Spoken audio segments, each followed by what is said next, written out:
వాహ్! నిజంగా అవినాష్ నిజంగా అమేజింగ్. చాలా బాగా ఆడుతున్నావు నువ్వు గేమ్స్. సుడోకో గేమ్‌లో గానీ, నిన్న శ్రీముఖి వచ్చి పెట్టిన బ్యాలెన్స్ గేమ్ గానీ, నిజంగా చాలా అద్భుతంగా ఆడుతున్నావు. అసలు మేము గూడా ఊహించలేకపోతున్నాం. అసలు నువ్వేనా ఆడుతున్నావు? ఎలా గెలుస్తున్నావు అని చెప్పి అందరూ షాక్ అయ్యే పరిస్థితి. నిజంగా నువ్వు ఫస్ట్ ఫైనలిస్ట్ అవుతావని నిజంగా ఎవరు ఎక్స్‌పెక్ట్ చేయలేదు. చాలా ఎక్సలెంట్‌గా ఆడుతున్నావు గేము. రోహిణి కూడా అసలు నిజంగా రోహిణి కూడా ఇన్ని టాస్క్ గెలిచి ఆడుతదని చెప్పి ఎవరు ఊహించలేదు. ఆమె కూడా మొన్న లాస్ట్ మెగా చీఫ్ అయింది. అండ్ చాలా అద్భుతంగా మెగా చీఫ్ అయిందసలు.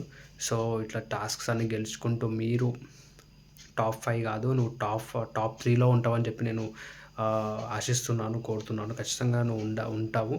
ఎందుకంటే సీజన్ 4లో కూడా నువ్వు మంచి ఎంటర్‌టైన్‌మెంట్ ఇచ్చావు. ఈ సీజన్‌లో కూడా అంతే గట్టిగా ఎంటర్‌టైన్‌మెంట్ ఇచ్చావు.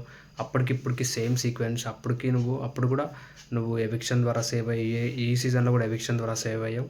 ఆ సీజన్‌లో కూడా అమ్మ రాజశేఖర్‌కి ఛార్జింగ్ పెట్టి అంటే కామెడీ అంటే అది అది చాలా అతన్ని ఇది చేసావు అప్పుడు. అంటే అమ్మ రాజశేఖర్ గారిని నువ్వు స్టార్టింగ్‌లో తెలియకుండా చార్జర్ పెట్టి అలా తీసుకోవడము, ఆ గేమ్, ఆ ఫన్, ఆ టైం, ఆ మూమెంట్ బాగుంది. ఈసారి కూడా నబిల్ కూడా సేమ్ అదే విధంగా చేయడం, అన్నీ నీకు కరెక్ట్‌గా సీక్వెన్స్‌కి ఏదో సంథింగ్ వస్తుంది. అంతా అక్కడే ఏం జరుగుతుంది, ఇక్కడ అదే జరుగుతుంది. కానీ అప్పటికంటే నువ్వు ఇప్పుడు గేమ్ ఎక్కువ బాగా ఆడుతున్నావు. ఇంకా ఇంకా నువ్వు బాగా గేమ్ ఆడాలి. సో, టాప్ 3లో ఉండాలి కోరుతున్నాను. అలాగే నీ అదృష్టం ఏంటో గానీ శ్రీముఖి వచ్చింది. శ్రీముఖి నువ్వు బయట ఇద్దరు బాగా ఫ్రెండ్స్. షోస్‌లో కూడా మీరెప్పుడు చేస్తూ ఉంటారు. మీకు చాలా అనుబంధం అంటే ఒక బాండింగ్ ఉండుంటది. సో, ఆమె రావడం, నువ్వు గెలవడం, ఆమె చేతుల మీదుగా నువ్వు ఫైనలిస్ట్‌గా ఫస్ట్ ఫైనలిస్ట్‌గా అవ్వడం నిజంగా చాలా సంతోషం.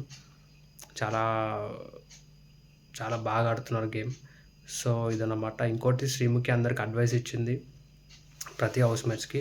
సో, అక్కడ ఏం చెప్పింది, వీళ్ళు ఏం టెలికాస్ట్ చేశారో తెలీదు. బట్ వాళ్ళు చూపించింది మేము చూసాము. సో, ఏదేమైనా లాస్ట్‌కి మాత్రం గౌతమ్ గానీ, అవినాష్ కానీ లేదంటే ఇంకా అది కాకపోతే నబిల్‌కి ముగ్గురులో ఎవరో ఒకరు గెలిపించినా ఓకే. కానీ అవినాష్ అండ్ గౌతమ్‌కి డిజర్వ్డ్ అనమాట.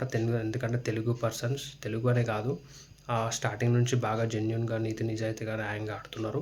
సోలోగా ఆడుతున్నారు. సో, వీళ్ళకి టైటిల్ వస్తే బాగుంటుందని చెప్పేసి నేను అనుకుంటున్నా. సో, ఫ్యూచర్‌లో కూడా వీళ్ళు టైటిల్‌ని అంటే ఆ మోసే క్యాపబిలిటీ వీళ్ళకుంది. సో, దయచేసి సపోర్ట్ చేయండి, లైక్ చేయండి, షేర్ చేయండి, సబ్స్క్రైబ్ చేయండి. Thank you very much. Me Richardson Rayudu.